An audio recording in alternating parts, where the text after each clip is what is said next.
"This seat is not for you," Monica Hayes said, bending low enough that her voice was meant for Julian Brooks, but sharp enough for the first-class cabin to hear. Julian sat in seat 2A on North Star Flight 782, a valid boarding pass resting on the armrest beside his left hand. He wore a plain charcoal jacket, dark trousers, and clean black shoes that had been repaired once at the heel. No assistant stood in the aisle. No driver waited at the gate. No expensive watch flashed beneath his sleeve. A small leather carry bag sat under the seat in front of him, holding a laptop, a worn silver luggage tag that had belonged to his father, and a sealed meeting folder marked Brooks Meridian Technologies. The cabin smelled of coffee, new leather, and cold recycled air. The jet bridge door was still open. Passengers were still boarding. A young woman near the front of economy slowly raised her phone. Across the aisle, a businessman in a blue suit smiled, as if he had been waiting for someone else to say what he was already thinking. Julian looked up at Monica. "I paid for this seat." Monica's eyes moved from his jacket to his shoes, then back to the boarding pass. There may have been a mistake. There was no mistake. "Sir," she said, "if you do not cooperate, I will inform the flight deck that you are creating a disturbance." The first-class cabin went silent. Julian did not raise his voice. "Is asking why I am being moved now considered a disturbance?" Monica smiled without warmth. "It can become one." In seat 1C, a quiet man in a navy sweater stopped reading the safety card. His name was Thomas Reed, though no one in the cabin knew it. He had boarded early, spoken to no one, and watched everything with the stillness of a man trained to see danger before it became loud. He was a federal air marshal, and by the time Monica reached for the cabin phone to turn a seated passenger into a security problem, Thomas Reed had heard enough. That was the moment North Star 782 stopped being a simple flight delay. It became the morning a plane was held at the gate because the truth had not been allowed to take its seat. The boarding gate for North Star 782 sat inside the Chicago terminal under a wide window washed in pale morning light. Outside, a line of aircraft tails stood beyond the glass, blue and silver against a low, gray sky. Inside, passengers shifted bags from one shoulder to the other while the gate screen blinked. North Star Airlines. Flight 782, Chicago to Seattle. Boarding. The time was 8:26 in the morning. Julian Brooks stood near the end of the priority lane, not because he arrived late, but because he disliked crowds pressing behind him. He held his phone in one hand and a black carry bag in the other. The bag was older than most people expected a chief executive officer to carry. Its side seam had been repaired twice. A silver luggage tag hung from the handle, scratched and dull from years of travel. His father tag. Julian thumb brushed it once. The tag had belonged to Marcus Brooks, a line mechanic who had spent 30 years around aircraft without ever forgetting that a plane was not a symbol of status. It was a machine that carried lives. Marcus used to say, a plane did not care who looked rich. It only cared whether every part did its job. Julian had built his company around that kind of thinking. Brooks Meridian Technologies made flight operations software, maintenance prediction systems, crew reporting analytics, and real-time safety dashboards for airlines that wanted fewer delays and fewer hidden failures. North Star Airlines wanted that system badly. Their delays had increased. Their cabin complaints had become public. Their internal reports did not match passenger stories. Rebecca Shaw, the North Star vice president waiting in Seattle, believed Julian Platform could help them find the truth inside their own operation. Julian had not told the crew who he was. That was deliberate. He wanted to see North Star as an ordinary passenger.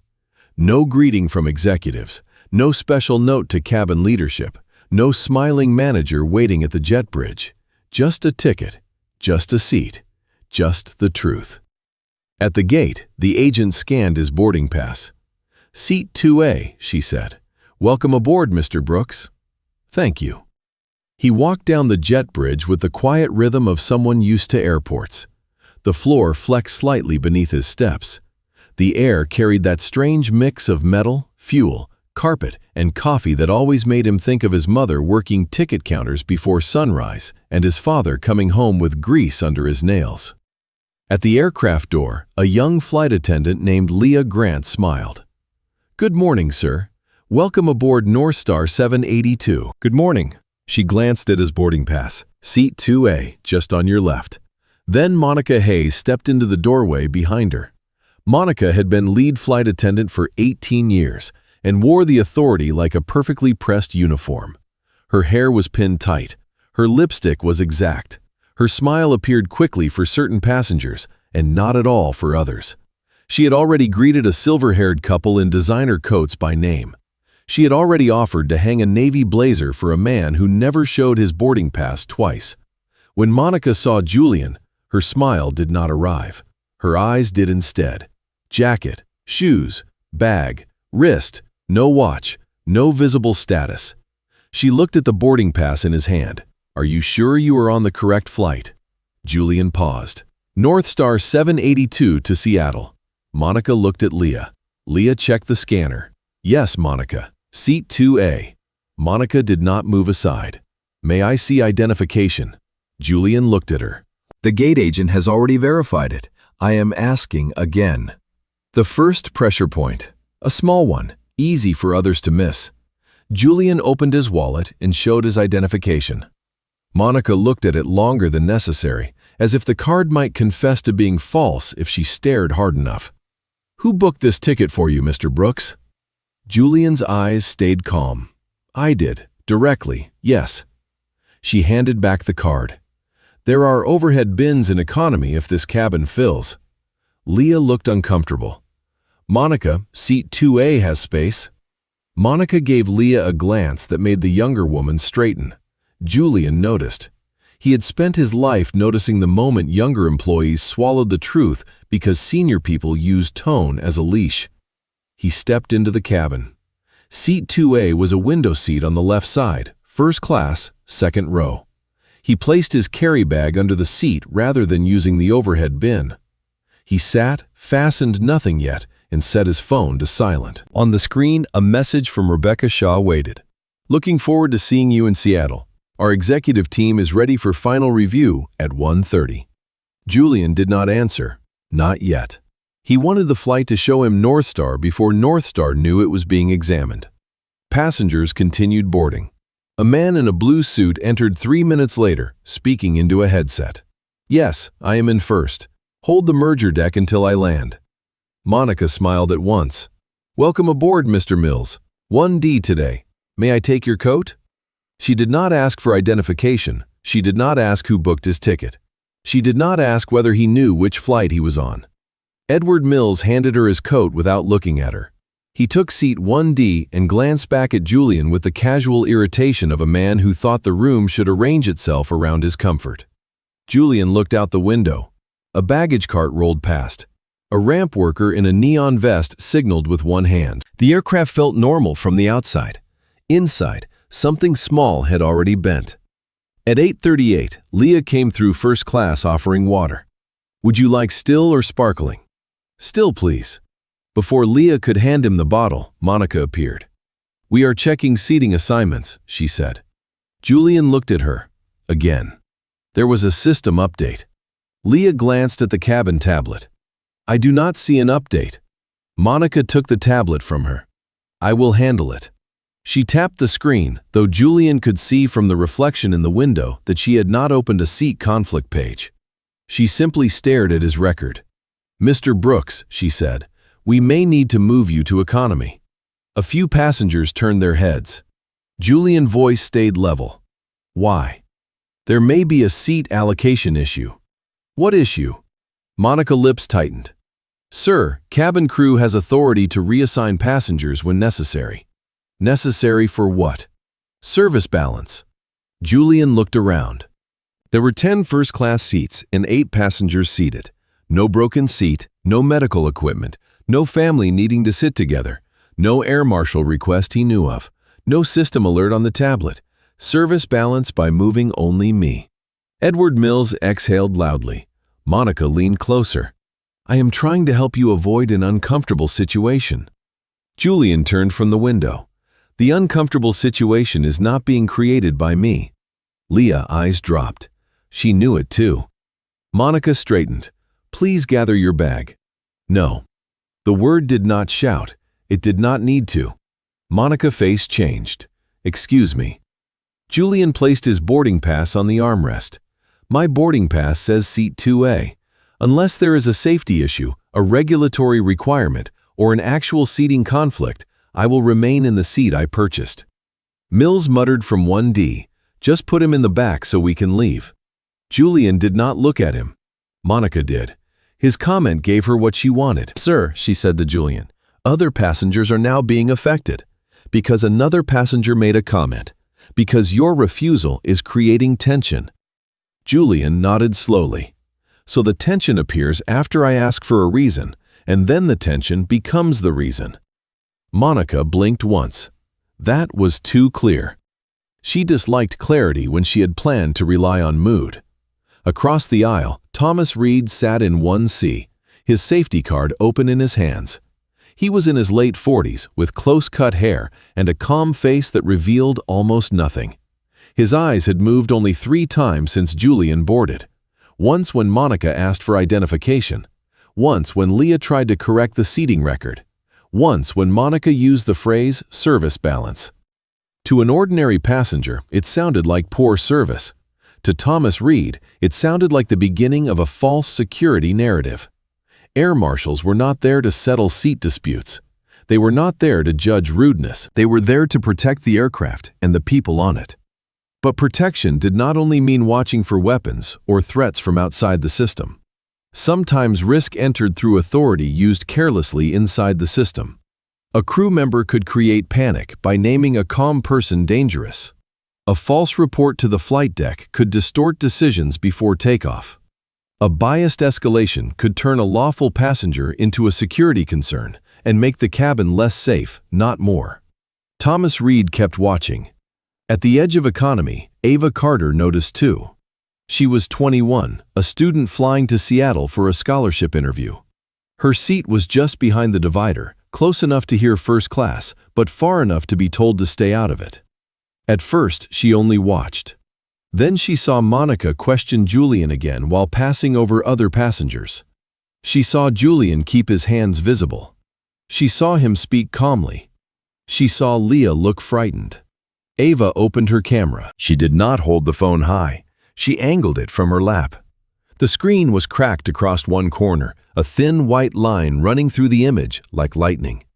It caught Monica's reflection in the window beside Julian's seat. A younger flight attendant named Kara noticed. "Miss, you cannot record crew." Ava looked up. "Is there a policy number for that?" Kara froze. "I mean, we prefer you do not." Ava's voice shook slightly, but she kept the phone still. "I prefer that people are not moved from seats they paid for without a reason." Kara looked toward Monica. Monica saw the phone. Her expression hardened. Now Julian had not only refused, he had witnesses.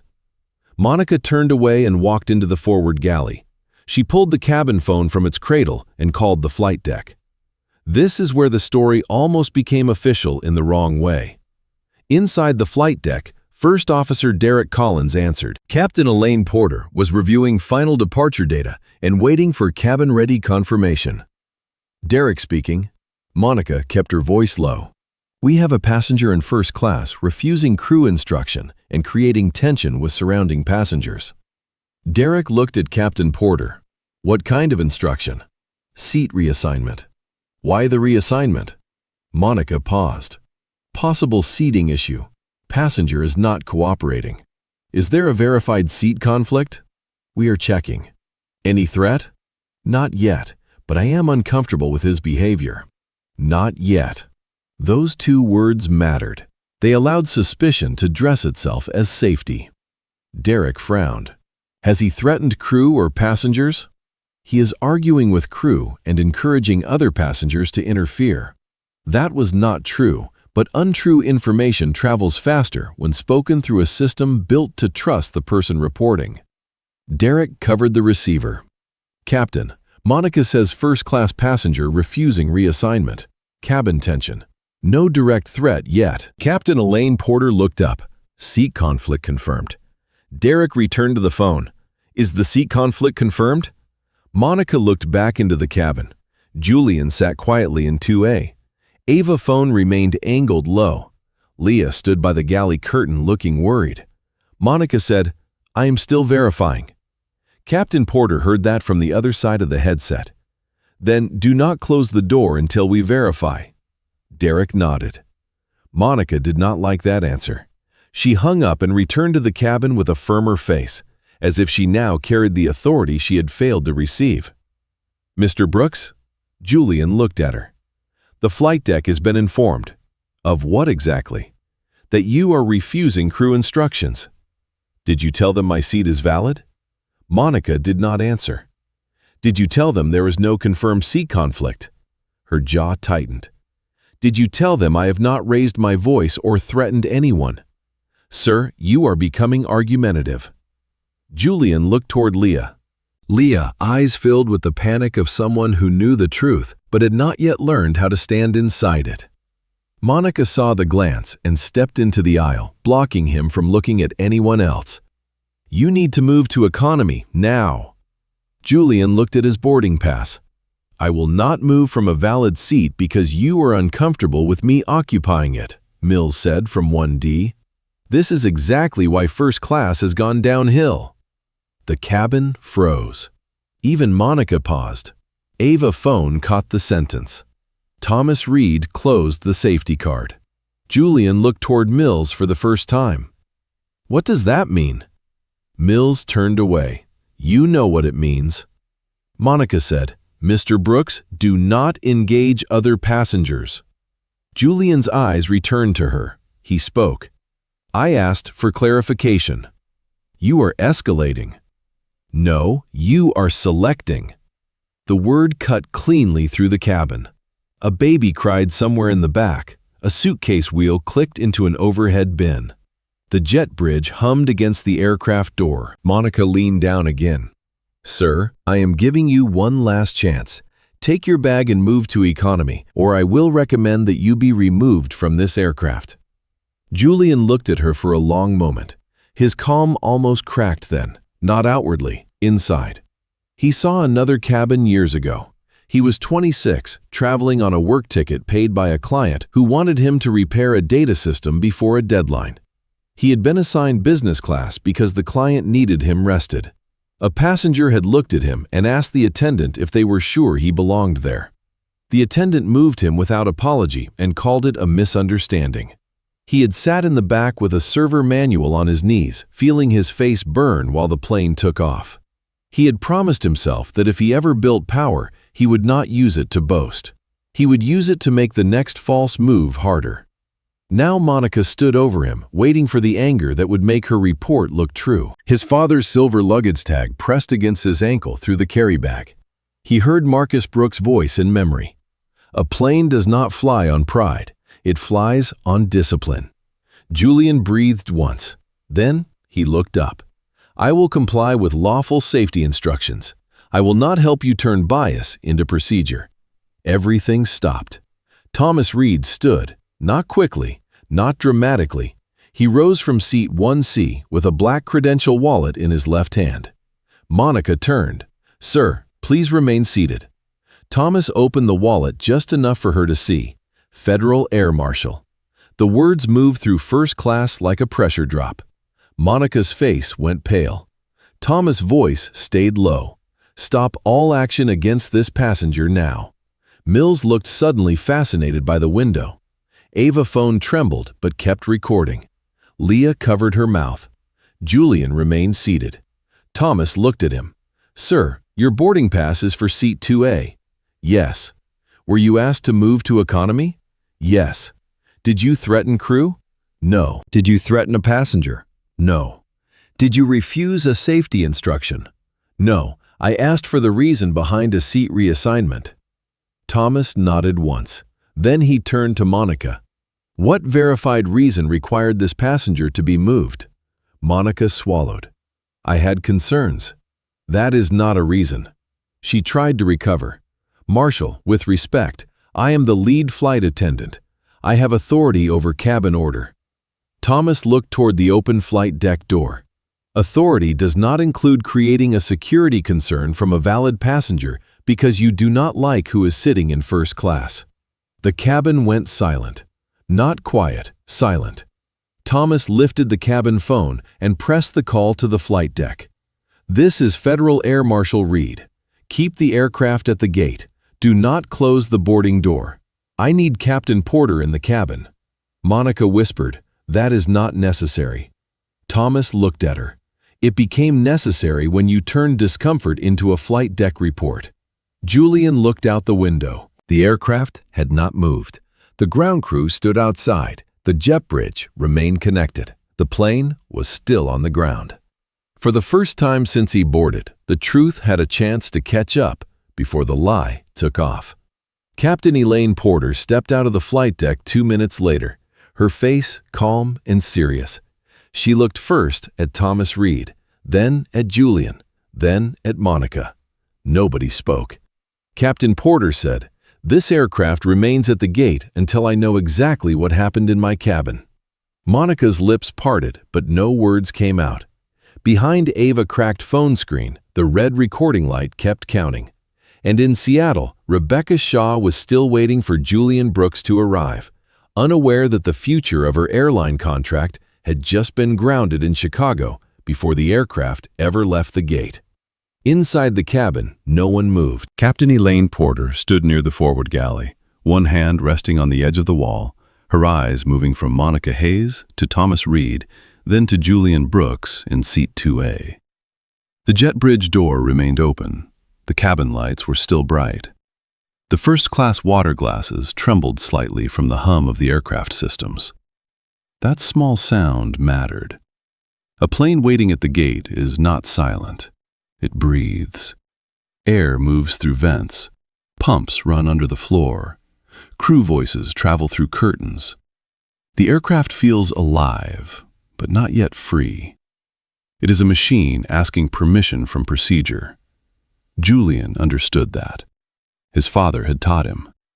A plane does not leave the ground because people are eager, Marcus Brooks used to say. It leaves because every checked thing agrees with every other checked thing. Julian sat with his hands resting open on his knees. His boarding pass still lay on the armrest. His carry bag sat under the seat in front of him. The worn silver luggage tag touched the top of his shoe. He did not look like a man who had just won. He looked like a man who had been here before, in another shape, another cabin, another year, another quiet humiliation. Captain Porter looked at Monica. "Start from the beginning." Monica swallowed. "Captain, I was managing a seating concern." "What concern?" There appeared to be a mismatch. Captain Porter looked toward Leah Grant, the younger flight attendant who stood near the galley curtain with a cabin tablet held against her chest. Leah. Leah looked at Monica first. That was the habit. Then she looked at the captain. The system showed Mr. Brooks in 2A. I did not see a mismatch. Monica's face tightened.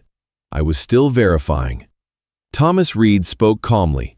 She told him the seat was not for him before any verified conflict was shown. Captain Porter did not react outwardly, but Julian saw her jaw set. There are captains who protect schedule first and truth second. Elaine Porter was not one of them. She looked at Monica again. Why was he being moved to economy? Monica answered too quickly. Service balance. Captain Porter repeated the words. Service balance. The phrase sounded weaker the second time. It always did when removed from the person using it as cover. Julian looked down at the silver luggage tag. His father's name was engraved there, though the letters were nearly worn smooth. Marcus Brooks, Aircraft Maintenance. Julian had kept it for 11 years. Not because it was valuable, because it reminded him that the aviation industry was built by people passengers rarely saw. Mechanics in winter wind. Gate agents working double shifts. Ramp crews guiding steel through rain. Cleaners moving through cabins at midnight. Dispatchers watching weather lines crawl across screens. Flight attendants responsible for safety long before they ever served coffee. And sometimes, people in polished uniforms forgot that dignity was part of safety too. That morning had begun long before boarding. At 5:26, Julian sat alone in a hotel room near Chicago O'Hare, reading the North Star Airlines final review file. Outside the window, the airport lights blinked through dark glass. Aircraft moved in slow lines beyond the runways. The sky had not turned blue yet. On the desk sat 3 documents. The first was the final commercial proposal from Brooks Meridian Technologies. The second was a summary of North Star operational failures over the past year. The third was a folded photograph of Julian parents standing beside an old airport service truck in 1998. His mother, Denise Brooks, wore a ticket counter uniform and held a paper coffee cup. His father stood beside her in maintenance coveralls, one hand on the hood of the truck. Julian was 10 in the photograph, grinning between them with a model airplane in his hands. Denise Brooks had worked the ticket counter at Philadelphia International Airport for 24 years. She knew how to calm a crying traveler, reroute a misconnection, and explain a delay without lying about it. She used to tell Julian that people became frightened in airports because they had surrendered control to strangers. That meant every word mattered. Marcus Brooks worked aircraft maintenance. He trusted tools more than titles, checklists more than charm, and facts more than authority. He taught Julian that aviation had no room for ego disguised as instinct. When something feels wrong, he would say, check the system, then check yourself. A dangerous person is not always the one passengers fear. Sometimes it is the one too proud to admit the first report was wrong. Julian read that sentence now inside every cockpit and cabin culture he evaluated. Brooks Meridian Technologies had started as a maintenance analytics company. At first, it helped regional carriers predict part failures before they became delays. Then it built ground operations tools. Then cabin report integrity systems. Then artificial intelligence models that compared crew reports, passenger complaints, gate timing, seating changes, and safety events to detect patterns people preferred not to see. North Star wanted the full platform. The deal was worth $280 million over 7 years. But Julian had hesitated, not because the technology was wrong, because North Star culture looked inconsistent. Its public statements were polished. Its internal reports were neat. Too neat. Passenger complaints described one thing. Crew incident summaries described another. The system repeatedly labeled calm disputes as passenger agitation. Seat reassignment complaints were often closed as misunderstanding. Multiple customers said they had been threatened with removal after asking why they were moved. Rebecca Shaw knew enough to be worried. At 6:05 that morning, she called Julian from Seattle. "We need this system," she said. Julian looked at the proposal. "You need more than software." Rebecca was quiet. "I know. Do you?" She took a breath. "We have schedule pressure, crew fatigue, complaint handling issues, and a culture that sometimes protects seniority before truth. That is why I want your company." Julian looked at his parents' photograph. "And if the truth points at people North Star would rather protect, then we protect the truth." Julian did not answer immediately. Rebecca said, "Julian, I know trust is not granted by contract." "No," he said. "It is tested before the signature." That was why he chose to fly North Star 782 without notice to the crew. No special handling code visible to cabin, no executive escort, no greeting from gate management. Only a first-class ticket paid through the same channel as any other traveler, Seat 2A. He wanted to see whether North Star treated the unknown passenger with the same respect it promised the strategic partner. By 8:38, he had his answer. In the cabin, Captain Porter turned toward Julian. "Mr. Brooks, I need to ask directly. Before Marshal Reed stood up, did you refuse any safety instruction?" "No, Captain." "Did you raise your voice?" "No." "Did you threaten crew, passengers, or the aircraft?" "No." "Did anyone explain a verified seat conflict?" "No." Monica interrupted. Captain, he challenged every instruction. Julian looked at her. I asked what made the instruction necessary. Monica said, that is challenging. Thomas Reed said, questions are not threats. The sentence landed in the cabin. Ava Carter still held her cracked phone in both hands near the first economy row. She looked younger now than she had when she started recording. Courage often makes a person look older while they are doing it, then younger when the room notices them. Captain Porter looked at Ava. Miss, are you recording? Ava swallowed. Yes, Captain. Monica snapped. She should not be.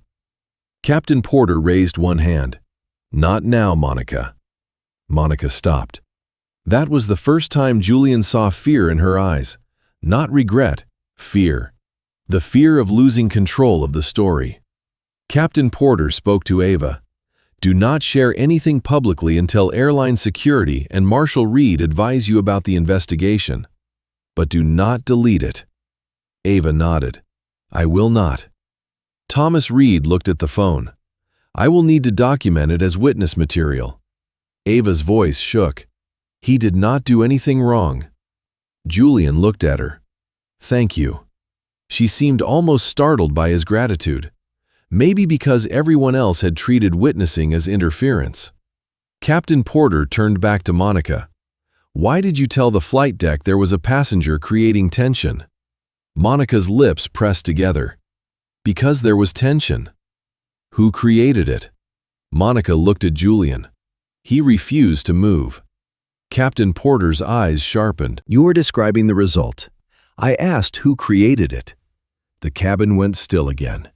Leah Grant looked at the floor.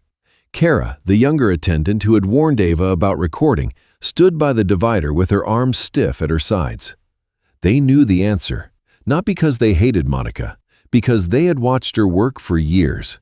Monica Hayes was not incompetent. That made her more dangerous. She knew service language. She knew cabin authority. She knew which phrases made flight decks cautious. She knew how to call someone difficult without describing the moment she made them defend themselves. She knew how to turn her discomfort into a procedural concern. And she knew which passengers would be believed less if they objected. Her favorite phrase was image of the cabin. She used it when a passenger with a hoodie boarded first class. She used it when a black woman in business class asked why her meal order had disappeared. She used it when a Latino father took too long translating seat numbers for his mother. She used it when younger crew asked why certain customers were checked twice. First class has a rhythm, she would say. You can feel when someone does not fit. But fit was not safety. Fit was bias wearing a uniform. Leah had known this for months. She had seen it on North Star 512 to Los Angeles when Monica asked a black surgeon for identification after boarding, even though his status was verified.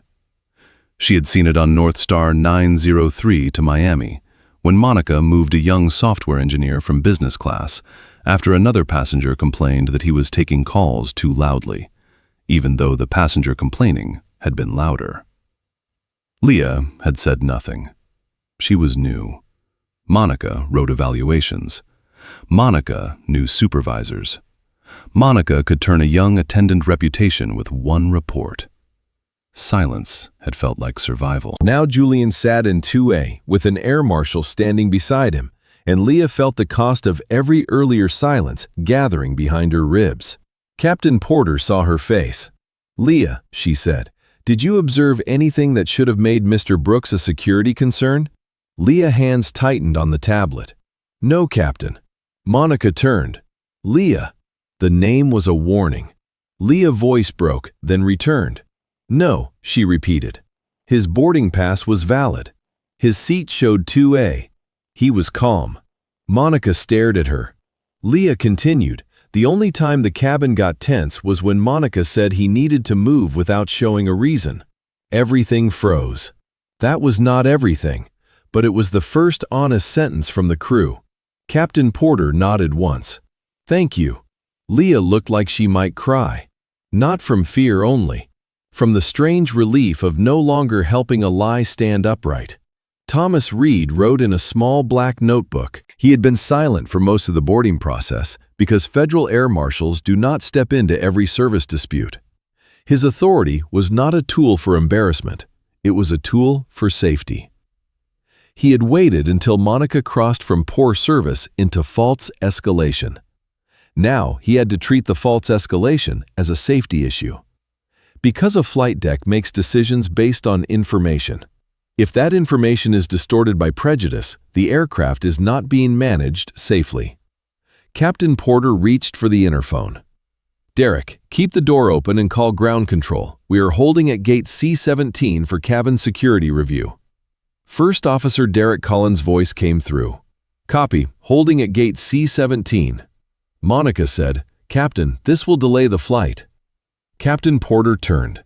"A late departure is better than a false departure." The phrase moved through the cabin. Edward Mills shifted in seat 1D. Until then, he had avoided eye contact. But Thomas Reed looked at him now. "Sir, you made a comment about first class going downhill. Did you have a concern about safety?" Mills flushed. "I was just annoyed." "At what? The delay?" "There was no delay when you said it." Mills looked down. Ava's phone had caught his earlier sentence. He knew it. Thomas did not press further. He did not have to. Not every ugly thought becomes official record through confession. Sometimes it enters through timing. Julian looked out the window again. A fuel truck rolled away. Ramp workers continued around them, unaware that inside the aircraft a different kind of inspection had begun.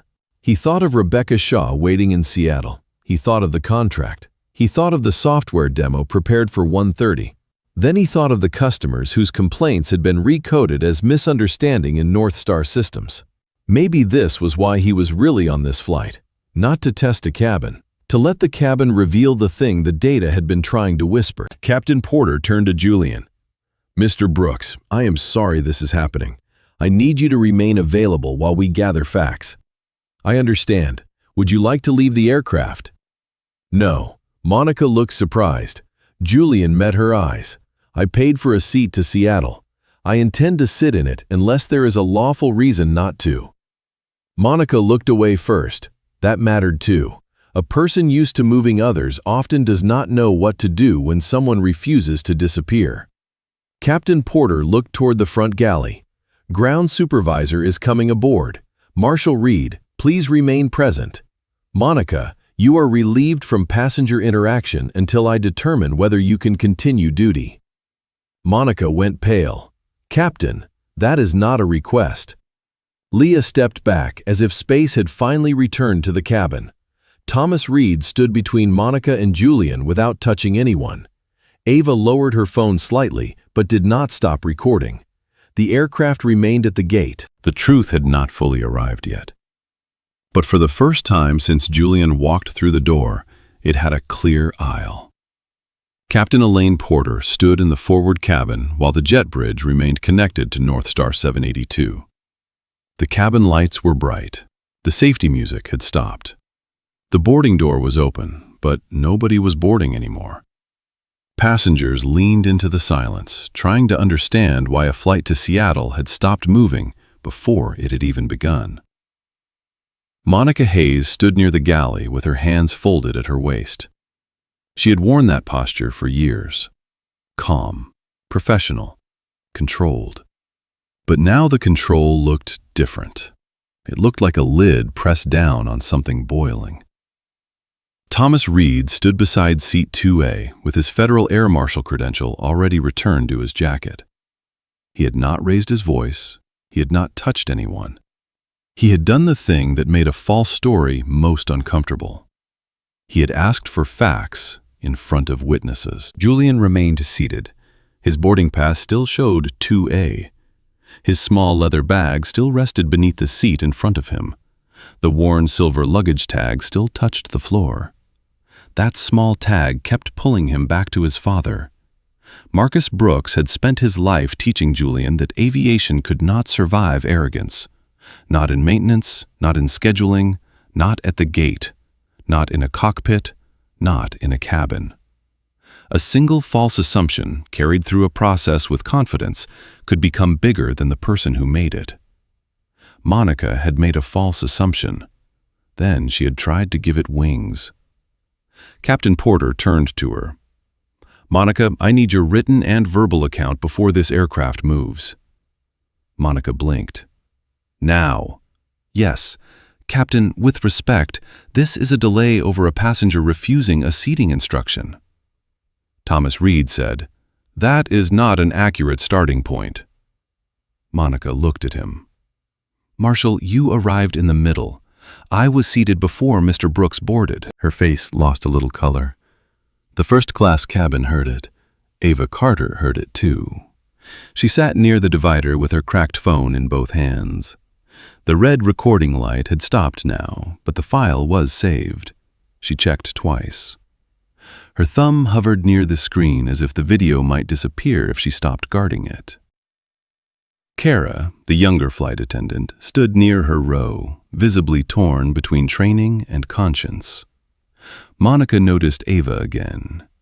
That passenger recorded crew without permission. Ava stiffened. Captain Porter looked at Ava. "Miss, did any crew member instruct you to delete that recording?" Ava glanced at Kara. "Not delete. She said I could not record." Captain Porter looked at Kara. Kara swallowed. "I told her we preferred she not record." "Did you cite a safety instruction?" "No, Captain." "Did she interfere with crew duties?" "No." Ava held the phone tighter. "I only recorded after I saw him being asked to move, and he was not doing anything wrong." Monica said, "That is her opinion." Thomas Reed turned slightly. "It is also evidence." Everything froze for one breath. Evidence. The word changed the shape of the cabin. Before that, Monica had treated the situation as something she could manage through tone. Passenger tension, service balance, cabin image, refusal to cooperate. But evidence had no interest in tone. Evidence did not care who had seniority. Evidence did not become more polite because a uniform asked it to. Captain Porter held out her hand. "Miss Carter, please do not send the video publicly until security and airline investigators document it, but keep it intact." Ava nodded. "Yes, Captain." Monica's lips tightened. "Captain, we are creating a spectacle." Captain Porter turned toward her. "No. The spectacle began when a valid passenger was threatened with removal before a verified reason was provided." Leah Grant looked down quickly, but Julian saw her eyes fill. Leah had been waiting for someone senior to say that out loud. Captain Porter continued, "Ground supervisor is on the way. First Officer Collins has notified operations that we are holding at gate C-17 due to cabin integrity review." Edward Mills shifted in seat 1D. "How long is this going to take?" he muttered. Thomas Reed looked at him. "Sir, you will have a chance to provide a statement if needed." Mills' face tightened. "I do not have a statement. I just want to get to Seattle." Julian finally looked at him. "So do I." Mills looked away first. The forward galley phone rang. Captain Porter picked it up. "Porter?" First Officer Derek Collins' voice came through from the flight deck. "Ground supervisor is at the jet bridge. Operations wants to know if this is a passenger removal." Captain Porter looked at Julian. "No, not at this time. It is a crew conduct and cabin reporting issue. Keep the door open." "Copy." She hung up. Monica stared. "Crew conduct?" Captain Porter said, "Yes." "Captain, I have 18 years in this cabin." And that is why your report carries weight. Which is why it matters if it was incomplete. Monica drew herself taller. "I reported what I observed." Thomas Reed said, "You omitted the facts that did not help your decision." Monica turned on him. You are making this sound intentional, was it not? The question was quiet. Monica did not answer. The ground supervisor entered the aircraft at 8:59. His name badge read Daniel Price, North Star Station Operations Supervisor. He wore a dark North Star jacket and carried a tablet. He stepped into the forward galley expecting a disruptive passenger problem. His face changed when he saw the Federal Air Marshal standing in first class and the captain out of the flight deck. Captain Porter met him first. "Daniel, this aircraft remains at the gate. I need cabin event documentation, passenger record verification, and immediate separation of the lead attendant from further passenger action." Daniel looked at Monica. Monica said, "There has been a misunderstanding." Julian looked at her. "No." The word was calm. Daniel turned toward him. "Sir," Julian said, "a misunderstanding begins with confusion. This began with assumption." Daniel hesitated. Thomas Reed spoke. "Mr. Price, I observed the boarding interaction. Passenger Brooks held a valid boarding pass for seat 2A. The lead attendant questioned him differently from nearby first-class passengers, requested added identification, later attempted to move him to economy without verified seating conflict, and reported to the flight deck that he was refusing instructions and creating tension, while omitting that the seat assignment was valid and that no safety threat had occurred." Daniel stopped typing for a moment. "That is a serious statement." Thomas said, "Yes." Daniel looked at Captain Porter. "Captain?" Porter said, "I need the seat record." Daniel opened the passenger manifest. "Seat 2A, he read the screen. "Brooks, Julian, first class, ticket paid, checked in, boarded, no seat conflict, no downgrade instruction, no service note." Leah exhaled softly. Monica said, "The issue was not the record, it was the passenger demeanor." Captain Porter asked, "What about his demeanor?" "He was resistant." "To what?" "To my instruction." "Why was the instruction given?" Monica opened her mouth. The loop had closed around her. She could not explain resistance without explaining the instruction.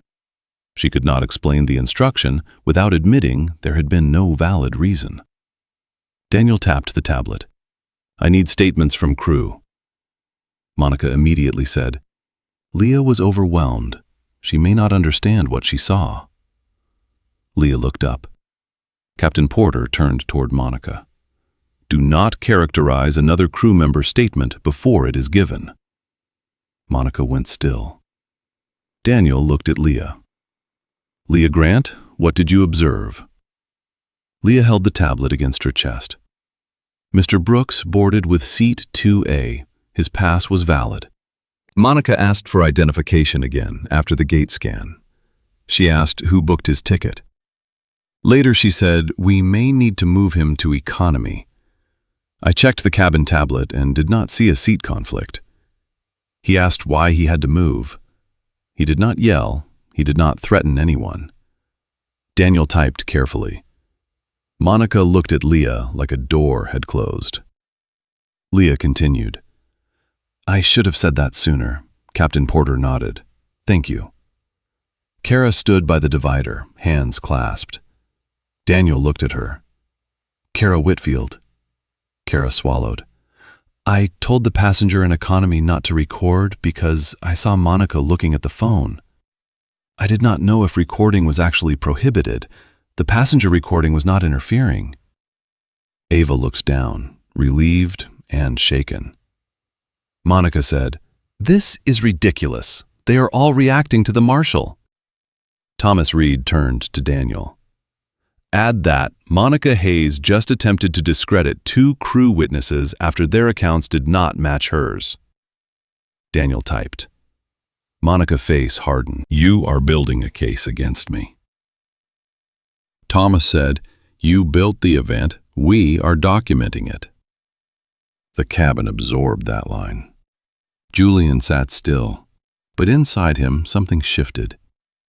He had heard many versions of institutional defense in his career.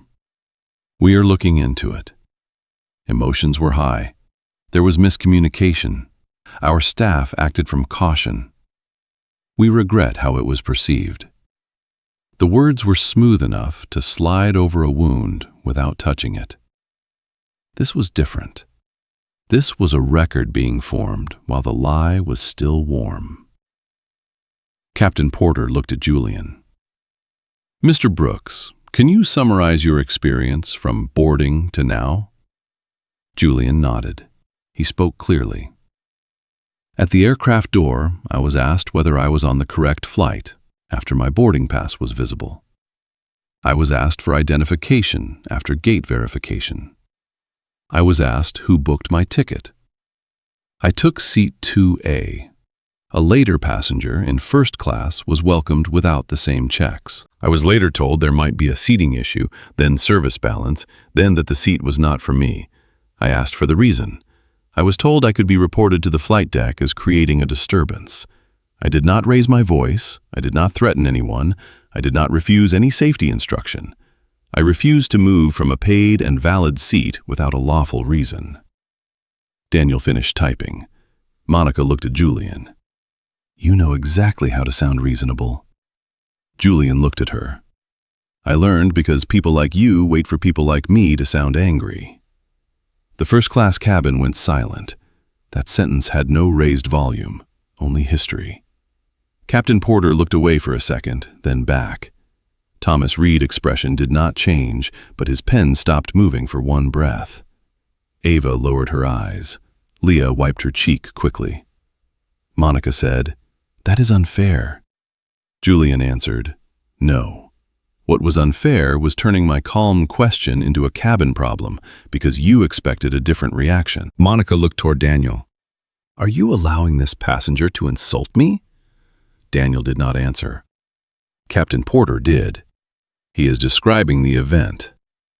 Monica stepped back. The loss of control was finally visible. Not loud, visible. Her shoulders tightened. Her smile vanished. The authority she had carried into the aircraft door now hung on her like a uniform that no longer fit. Daniel turned to Captain Porter. "Captain, based on current statements, I recommend Ms. Hayes be removed from duty pending review. We can request replacement crew lead from reserve, but delay will be significant." Captain Porter looked toward the flight deck. "Safety first." Monica's voice cracked. "You are removing me over this?"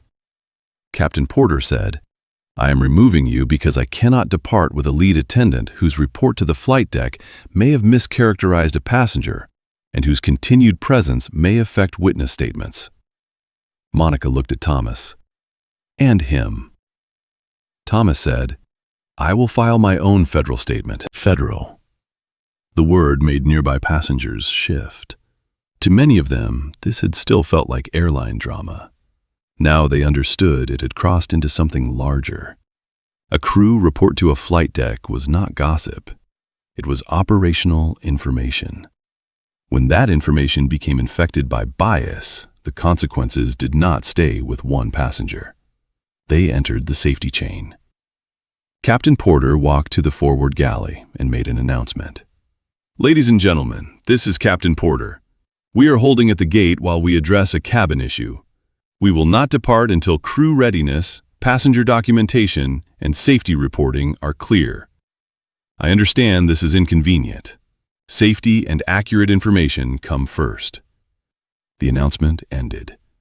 No one clapped. No one groaned loudly. The seriousness of her voice had taken the oxygen from complaint.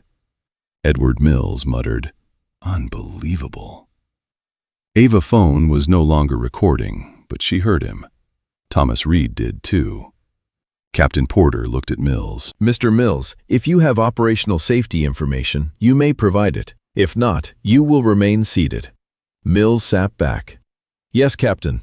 Monica stared at him. Even the man whose comment she had used as cover no longer wanted to be near the center of the story.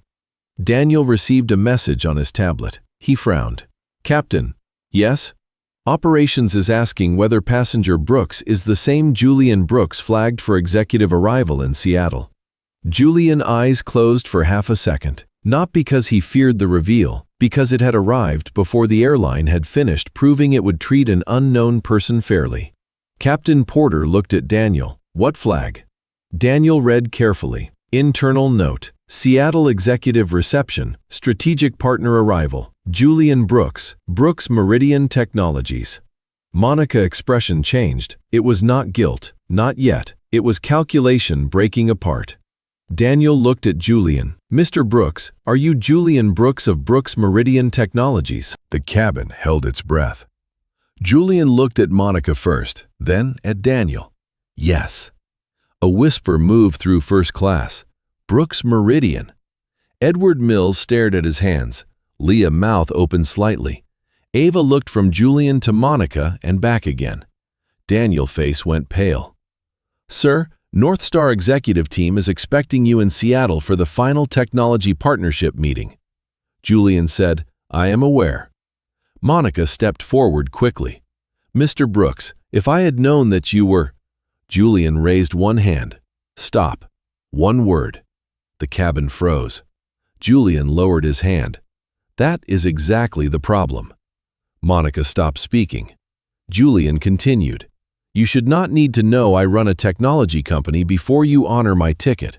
You should not need to know a contract is waiting before you tell the flight deck the truth. You should not need to know my title before you decide I belong in the seat I paid for. No one moved.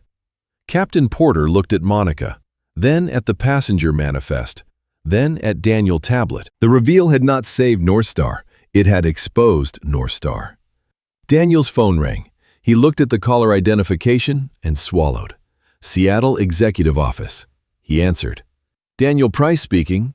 A woman voice came through, controlled but urgent. This is Rebecca Shaw. Why am I receiving a cabin incident alert involving Julian Brooks? Daniel looked at Captain Porter, then at Julian, then at Monica. He did not know how to answer without making the airline sound exactly as bad as it was. Captain Porter held out her hand for the phone. This is Captain Elaine Porter. I am the pilot in command of North Star 782. We are holding at gate C-17 because Mr. Brooks was asked to leave a valid first-class seat under circumstances now under review by the Federal Air Marshal on board, ground operations, and flight crew leadership. A long silence followed from Seattle. Then Rebecca Shaw said 5 words. Do not let that aircraft depart until I know the truth. Daniel Price stood in the forward galley with the tablet in one hand and the phone in the other. Captain Elaine Porter held the receiver close to her ear. Thomas Reed stood near seat 2A with the stillness of a man who had already decided the facts mattered more than the schedule. Julian Brooks remained seated, his boarding pass on the armrest, his small leather bag beneath the seat, the worn silver luggage tag touching the floor. Monica Hayes stood near the galley wall. For the first time since Julian boarded, she looked as if the aircraft had become too small for the story she had tried to tell. Captain Porter spoke into the phone. Rebecca, I am going to give you what I know and only what I know. Mr. Brooks boarded with a valid first-class seat assignment, seat 2A. He was asked to provide additional identification after gate verification. He was later told he may need to move to economy, but no verified seat conflict has been found. He asked for the reason. He was reported to the flight deck as refusing crew instruction and creating tension. A Federal Air Marshal seated in first class witnessed the interaction and intervened. Rebecca was silent for one breath. Then she asked, was Mr. Brooks a safety threat? Captain Porter looked at Thomas Reed. Marshal Reed. Thomas answered clearly. Based on my observation before intervention, no, he did not threaten crew, passengers, or the aircraft. He remained seated. He asked for the basis of the instruction. The escalation came from the lead flight attendant report and the attempt to convert a seating dispute into a security concern. Captain Porter repeated it into the phone. Rebecca exhaled. Monica looked toward Daniel. Daniel did not look back. Rebecca said, I want corporate security, cabin operations, crew relations, legal, and customer care on this call within 5 minutes. I also want preservation of all cabin reports, passenger manifest records, flight deck communications, gate video, and any passenger recording offered voluntarily. Captain Porter said, Understood. Monica stepped forward. Captain, may I speak? Captain Porter looked at her. Not to the executive office, not yet. Monica's face tightened. I have a right to explain myself. You will, in a statement, not by shaping the facts before witnesses are documented. That line cut through the cabin. Ava Carter lowered her cracked phone into her lap and stared at Captain Porter. Ava had expected someone to tell her to delete the video. She had expected to become the problem. Instead, the captain had protected the record. That mattered. Leah Grant saw it too. For years, Monica had used confidence as a shield. If she described something first, others reacted to her version. If she used the word safety, people backed away. If she called a passenger difficult, younger crew stopped asking what happened before the difficulty began. But now the sequence was being rebuilt, not by memory alone, by records. The boarding pass, the manifest, the cabin tablet, the phone call to the flight deck, Ava video, Leah statement, Kara statement, Thomas Reed federal observation. Captain Porter turned to Daniel. Mr. Price, confirm the passenger record again for the full file. Daniel looked at the tablet. Passenger name, Julian Brooks. Seat 2A, first class. Ticket purchased directly through North Star Commercial Portal. No seat conflict. No downgrade. No special assistance note. No removal request before boarding. Captain Porter nodded. Read the internal note. Daniel swallowed. Strategic partner arrival. Brooks, Meridian Technologies. Seattle Executive Meeting. Rebecca Shaw sponsor. Final review at 1:30 Pacific Time. A murmur passed through the cabin. Julian did not move. The reveal did not feel like victory to him. It felt like proof of the very problem he had come to test. The airline had discovered his title only after it failed to protect his right as an ordinary passenger. That was not customer service. That was hierarchy with softer lighting. Monica stared at Julian. Mr. Brooks, she said, voice suddenly lower. Julian looked at her. She tried again. If I had known you were connected to North Star leadership, I would have handled the situation differently. Everything froze. Thomas Reed stopped writing. Leah closed her eyes. Captain Porter slowly turned toward Monica. Julian looked at the silver luggage tag under the seat. His father name caught the cabin light. Marcus Brooks. Aircraft maintenance. A man who had taught him that a part did not become important only when the captain saw it. Every part mattered before recognition. Every person did too. Julian looked back at Monica. That is exactly the problem. Monica mouth closed. Julian continued. You are telling me your respect changes when you discover power. But my ticket was valid before you knew my title. My seat was mine before you knew my company. My calm was visible before a federal officer stood up. Nothing about my rights became more real after you learned I had a meeting in Seattle. No one in first class moved. Even Edward Mills stopped pretending to look at his phone. Julian's voice remained low. If I had been a mechanic flying home, would you have apologized? Monica did not answer. If I had been a teacher, a student, a father visiting family, a man who saved for this seat, would you have told the flight deck the whole truth? Silence. Julian nodded. That silence is why this aircraft should still be at the gate. Captain Porter looked at him, then at Thomas Reed. Marshal Reed. Thomas stepped into the aisle. From my position, the central issue is not passenger service alone. It is the misuse of cabin authority to create an inaccurate safety narrative. The passenger was seated lawfully. The lead attendant attempted to move him without verified cause. When he asked for a reason, she reported non-cooperation to the flight deck without material context. That kind of reporting can distort safety decisions. Captain Porter said, "And your recommendation? The aircraft remains grounded until Monica Hayes is removed from duty.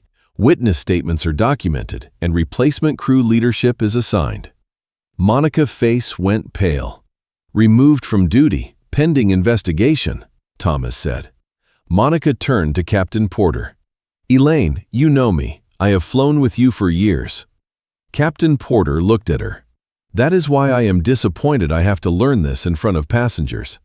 Monica's eyes filled, but anger moved under the tears. "I was protecting the cabin." Captain Porter said, "From what?" The question landed like a hard object. Monica blinked. From disruption. There was no disruption until you created a confrontation. From uncertainty. The seat record was certain. From discomfort, Captain Porter paused. Whose discomfort, Monica? Monica looked away. That was the answer. Daniel typed quickly on the tablet. Captain Porter turned to Leah. Leah, you will serve as acting lead until reserve crew arrives, but you will not be asked to complete the flight if you are uncomfortable doing so. Leah looked startled. Captain, I can continue. Are you certain? Leah glanced at Julian, then at Ava, then at Monica. Yes, but I want my statement entered before departure. Captain Porter nodded. It will be. Kara stepped forward. Mine too. Monica looked betrayed. Kara's voice trembled. I should not have told Ava to stop recording when I did not know the rule. I did it because I thought Monica wanted it stopped. Captain Porter looked at her carefully. That is the statement we need. Say what happened, not what protects anyone. Thomas Reed wrote that sentence down. Say what happened. It was the opposite of everything Monica had tried to do. Ground operations called for a replacement crew lead. The delay posted on the gate screens changed from boarding pause to operational review. Outside the aircraft, passengers waiting on standby looked through the terminal windows, unaware that the delay was not mechanical, weather, or traffic. It was a delay caused by a lie that had not been allowed to become official. In Seattle, Rebecca Shaw joined the emergency corporate call. Her face appeared on Daniel's tablet, along with two other North Star leaders, Legal Counsel Evelyn Grant and Cabin Operations Director Martin Keller. Rebecca looked directly at Julian through the tablet screen. Mr. Brooks, I am sorry. Julian answered, I appreciate the words, but I need you to understand something. She nodded. This is not about one insult in one cabin. Your data already showed passenger complaints being softened before they reached leadership. Today, I watched that happen in real time. A valid seat became a concern. A calm question became non-cooperation. A request for explanation became disruption. If Marshall Reed had not been here, your system might have believed the false version. Rebecca looked shaken because she knew he was right. Martin Keller, the cabin operations director, said, We take allegations of bias seriously. Julian looked at him. Do you track how often passengers are labeled disruptive after they challenge seat movement? Martin hesitated. Not as a separate pattern. Do you compare crew reports with passenger video, gate notes, and seat records? Not consistently. Do junior crew have a protected way to report senior crew misusing cabin authority? Martin did not answer quickly enough. Julian looked at Rebecca. Then your technology problem is not separate from your culture problem. It is only measuring the shadow of it. The tablet went silent. Captain Porter stood beside him now, listening like a professional who did not enjoy hearing her airline criticized, but cared more about whether the criticism was true. Rebecca said, What do you need from us before the Seattle meeting? Julian looked toward Monica. Start here. Monica stared at him. Julian continued, Remove Ms. Hayes from this flight. Preserve every record. Do not pressure Ava Carter to delete her video. Protect Leah and Kara from retaliation. Notify passengers truthfully that the delay involves cabin review, not a disruptive passenger. Open prior complaints tied to similar reports. And do not ask me to sign a $280 million agreement with an airline that can collect safety data, but cannot tell the truth about what happens in row 2. Rebecca's voice was quiet. Agreed. Martin looked uneasy. Rebecca turned toward him on the screen. Martin, that means now. Yes. Daniel received the written instruction within 2 minutes. Monica Hayes, relieved from duty pending investigation. Crew member statements required before release.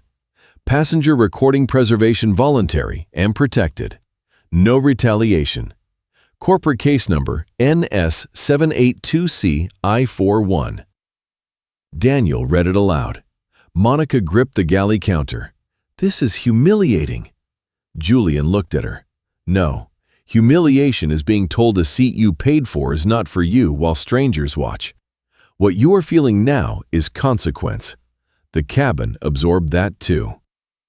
Thomas Reed stepped aside as Daniel spoke to Monica. "Miss Hayes, you are required to gather your personal items and exit the aircraft with ground operations. You will remain available for interview." Monica's voice shook. "After 18 years." Captain Porter answered, "Years of service do not excuse today's conduct." Monica turned to Leah. "You are really going to stand there and let them do this?" Leah's eyes filled again. "I stood there too long already." That sentence reached Ava. It reached Kara. It reached Julian. It even reached Edward Mills, though he looked away quickly. Monica took her bag from the forward closet, the same closet where she had accepted expensive coats from passengers she believed belonged. Her hands shook as she zipped it. Daniel moved to escort her. Before leaving, she looked once more at Julian. "I am sorry if you felt singled out." Julian did not soften. "Not if." Monica swallowed. "I am sorry you were singled out." He nodded once.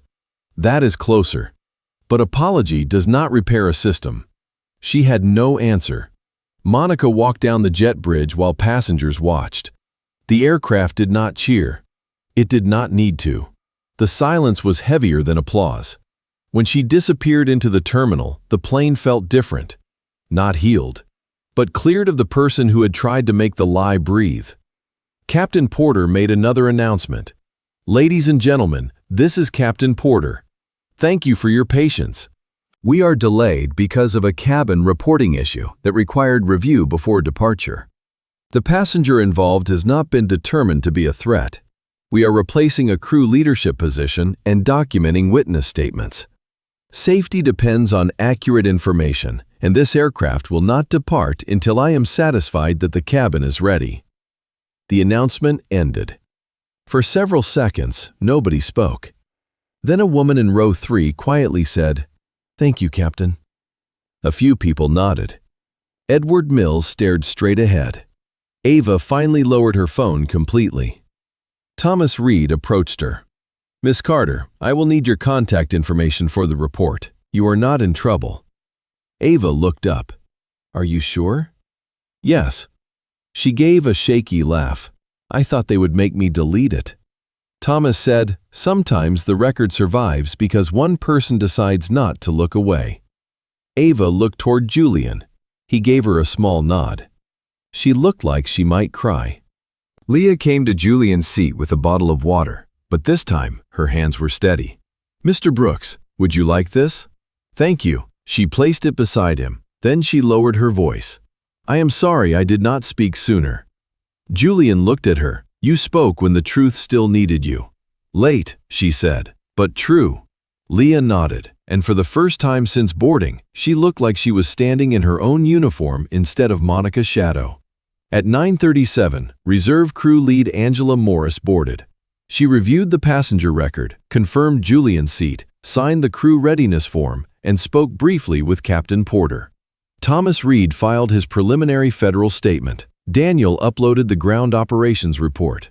Ava video was preserved under voluntary witness record. Leah and Kara submitted written statements. At 9:52, Captain Porter returned to Julian. "Mr. Brooks, your seat remains 2A. If you choose to continue to Seattle, we would be honored to carry you there. If you choose not to, North Star will accommodate any decision." Julian looked through the window. The sky over Chicago had brightened. He thought about leaving. For a moment, he wanted to. He wanted to step off, call Rebecca, cancel the meeting, and let the headlines do what outrage does best. Fast fire, loud heat, short memory. Then he thought of his father. A plane does not fly on pride, it flies on discipline. He looked back at Captain Porter. "I will continue to Seattle." Rebecca's voice came through Daniel's tablet from the galley.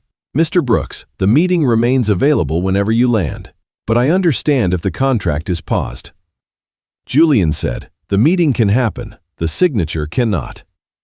Rebecca nodded slowly. Until North Star proves this was not treated as one bad flight attendant having one bad morning." Rebecca said, "What proof will you require?"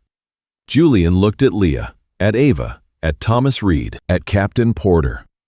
At the aisle where Monica had stood, a full review of cabin complaints where passengers were labeled disruptive after seat or service disputes.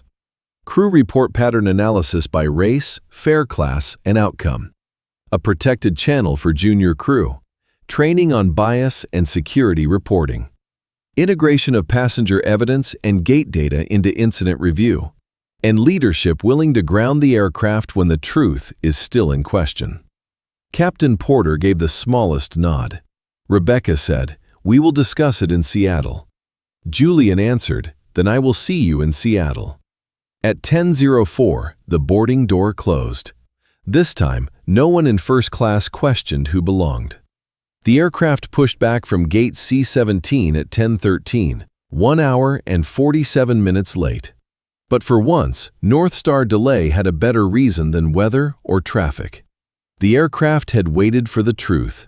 And truth, unlike pride, had made the cabin safer before takeoff. North Star 782 left. Chicago, 1 hour and 47 minutes late. But nobody in first class complained when the wheels finally lifted from the runway.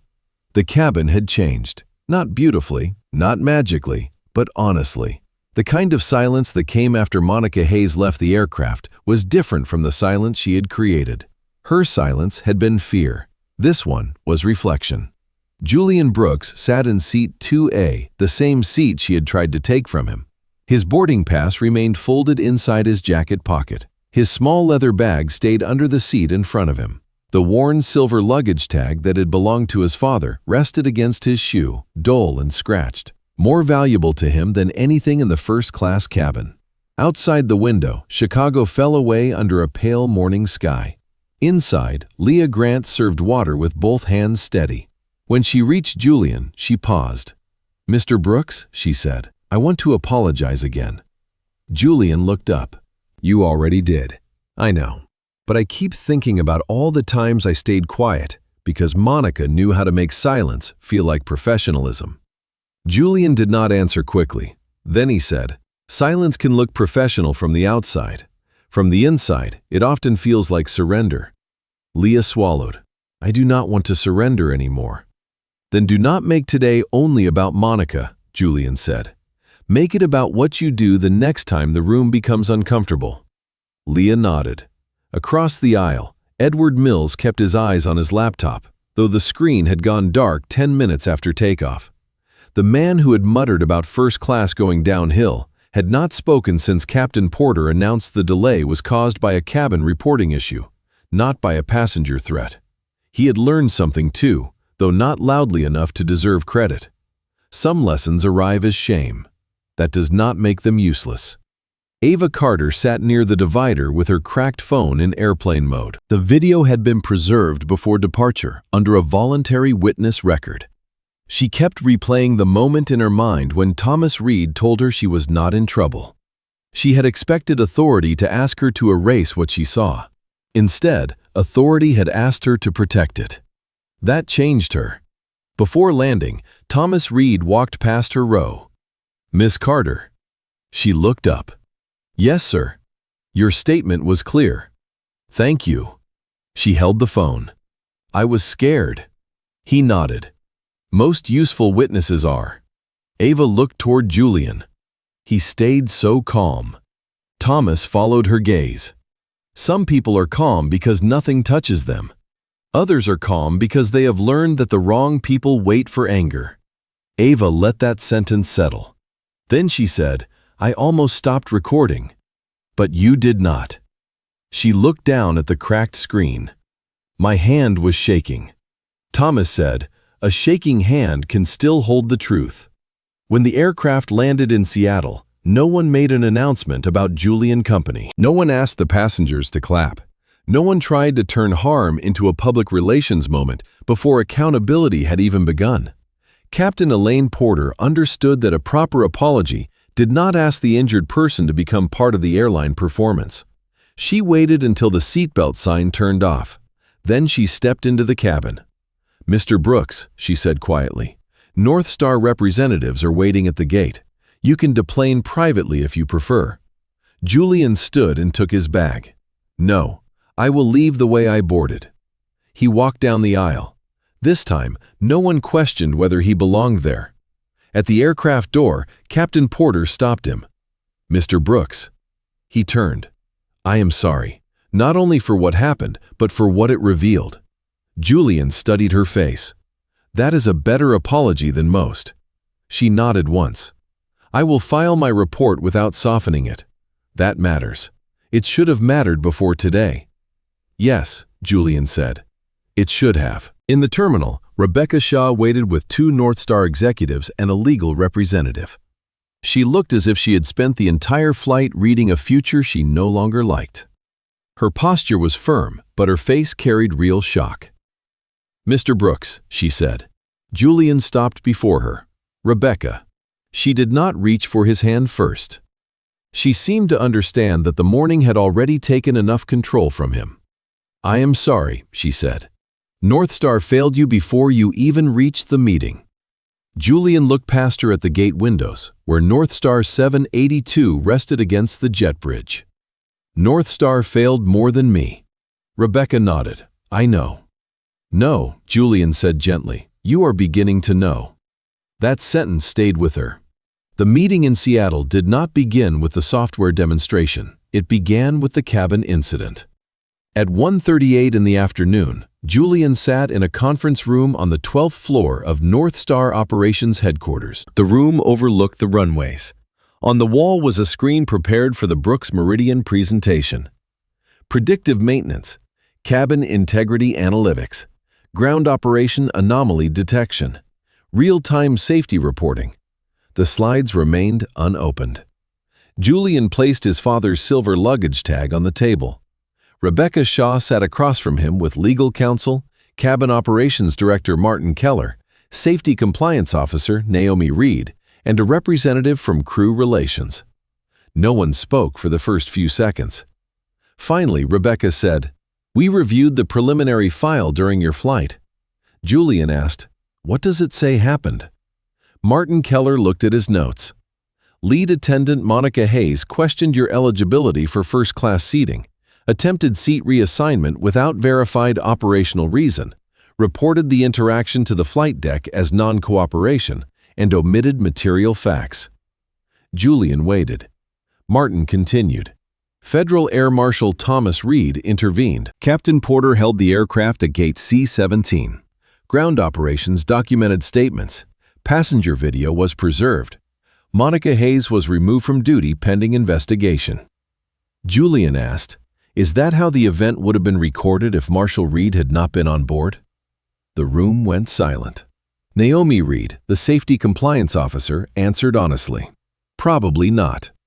Rebecca closed her eyes for a moment. Julian leaned back. "Then your system was not saved by policy. It was saved by a witness your crew did not expect." No one argued. Julian opened the Brooks Meridian folder. "For months, your complaint data has been trying to tell you this. Passengers removed after seat disputes. Travelers marked disruptive after asking for explanations. Cabin reports that mention tension but not who created it. Gate notes that do not match crew summaries. Video evidence offered by passengers but not linked to the internal case record." He looked at Martin. "You called those customer experience inconsistencies." Martin looked down. "Yes. They are safety culture failures," Julian said. Rebecca nodded slowly.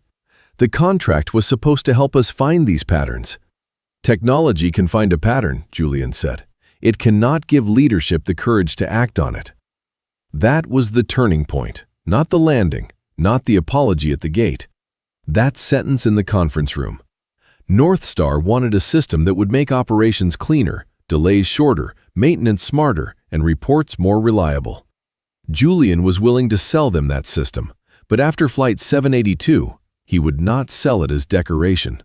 He would not let his company become a polished dashboard over a culture still willing to call bias a passenger problem. So, he gave them conditions. Every cabin complaint involving seat reassignment, passenger removal, or disruptive labeling over the past 3 years had to be reviewed. Crew reports had to be compared with passenger statements, gate notes, seat records, and available video. Junior crew needed a protected channel to report misuse of cabin authority by senior crew. Training had to separate lawful safety authority from personal discomfort. Any report to the flight deck had to include material context, not just emotional labels. Passenger video offered as evidence could not be dismissed simply because it embarrassed the airline.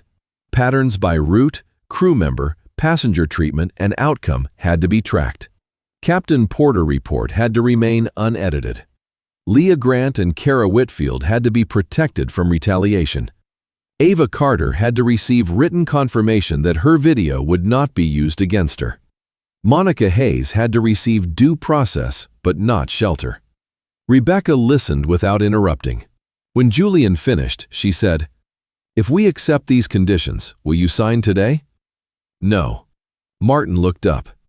Julian continued, "Acceptance is not proof. It is only intention.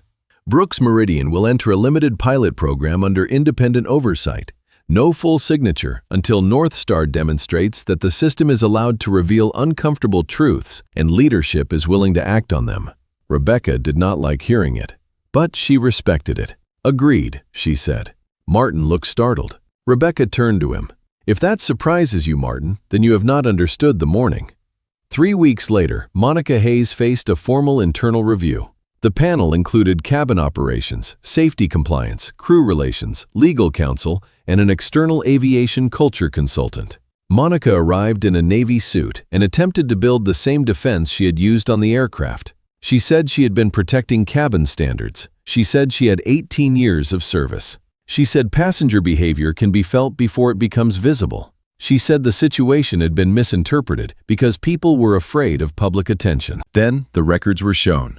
Ava video, Leah's statement, Kara's statement, Thomas Reed Federal Observation Summary, Captain Porter report, passenger manifest, the flight deck call log, the absence of any seat conflict, the prior complaints. That last part broke the defense.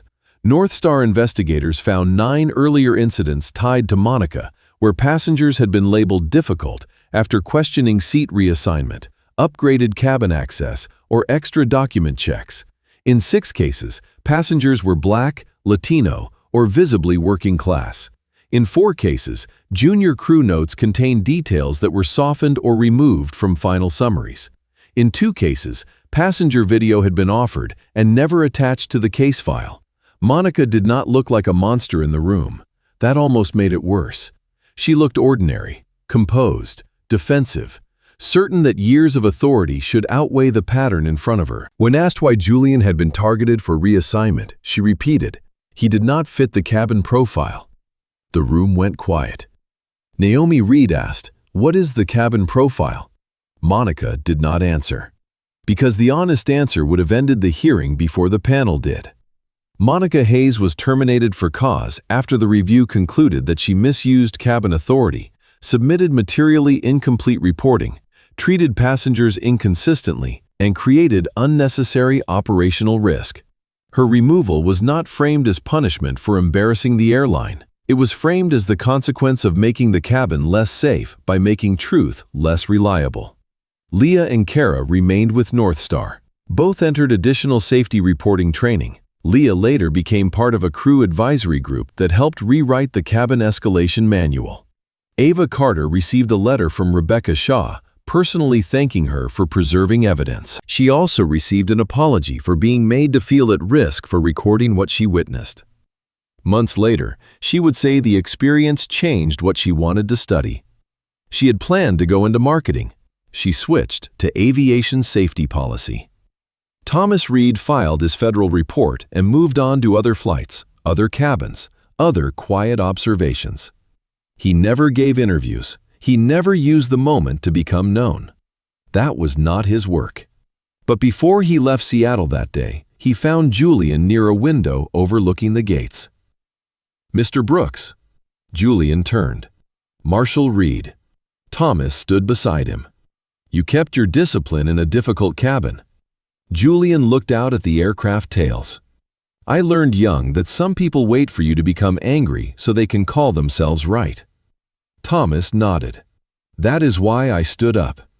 Julian looked at him. "Because of the seat." "Because of the report," Thomas said. "A false threat can be dangerous in a system built to move quickly." Julian let that settle. Thomas continued. Most people think air marshals only protect flights from danger brought on board.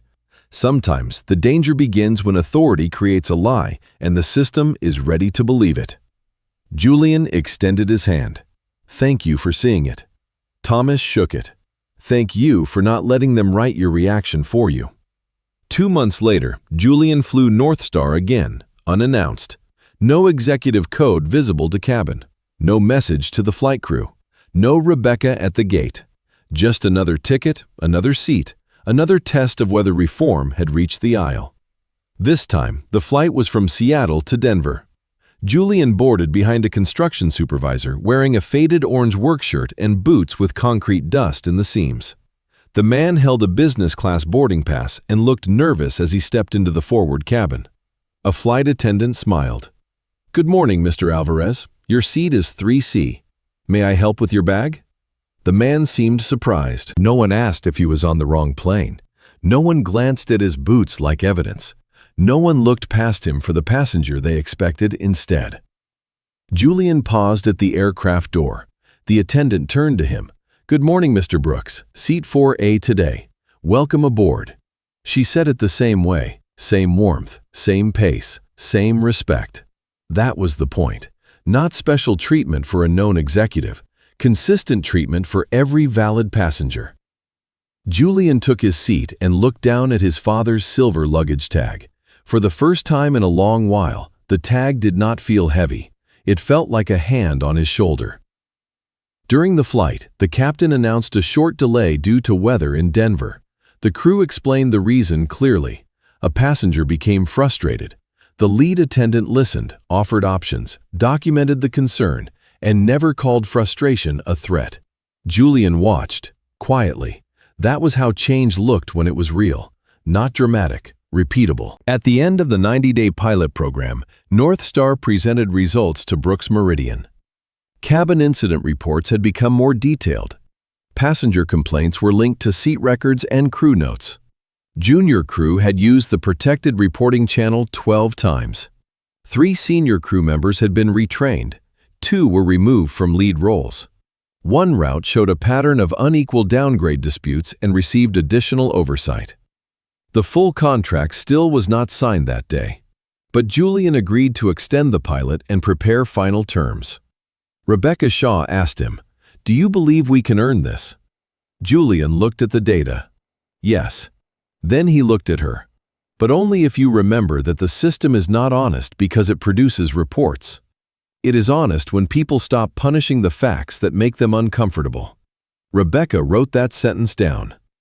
1 year after North Star 782 was grounded in Chicago, the airline opened a new training module for all cabin crew. The first slide did not show a smiling passenger. It did not show a luxury cabin. It showed an empty aircraft seat. Under it were the words, "A valid seat does not become questionable because of who occupies it." Captain Porter helped write the module. Leah helped teach it. Ava video was not shown publicly, but its lessons shaped the training. The case number remained in the internal system. North Star 782, Cabin Integrity 41. Monica name appeared only in the confidential records, but the pattern she represented became part of the warning. On the final page of the module, another sentence appeared. Safety reporting must never become a weapon for personal bias. Julian saw that line during a review session and thought of his father in the hangar, wiping grease from his hands, telling him that aircraft did not fly on pride, they flew on discipline. Respect was part of that discipline. Truth was part of that discipline. Dignity was part of that discipline. That day in Chicago, Monica Hayes thought she was only moving a black man from first class to economy because he did not match the picture in her mind. She thought his plain jacket, repaired shoes, and quiet manner meant he had no one behind him. She thought if she used the words cabin tension and passenger refusing instructions, the system would carry her lie faster than his truth, and it almost did. That is what makes the story matter. Not that Julian Brooks was powerful, not that he was Chief Executive Officer of Brooks Meridian Technologies, not that North Star needed his company for a $280 million technology partnership. The story matters because none of that should have been required. His ticket was valid. His seat was valid. His calm was visible. His dignity was already his. A person should not need a title to be believed. A passenger should not need a contract waiting in another city to sit in the seat he bought. A crew member should not be allowed to turn discomfort into danger because the wrong person asks a reasonable question. Remember the boarding pass on the armrest. Remember the cracked phone recording from the edge of economy. Remember the silver luggage tag under the seat. Remember the air marshal standing up without shouting. Remember the captain saying the aircraft would stay at the gate until the truth was known. That plane was not grounded because Julian Brooks caused trouble. It was grounded because a lie tried to take off before the truth could speak. If this story made you think of someone who was treated like a problem for asking a fair question, share it. If you believe safety should never be used as a cover for bias, say so in the comments. And if you want more stories where quiet dignity, sharp evidence, and one brave witness stop polished arrogance before it leaves the ground, subscribe and stay close. Because somewhere, another person is sitting in a seat they paid for, while someone else decides they do not look like they belong.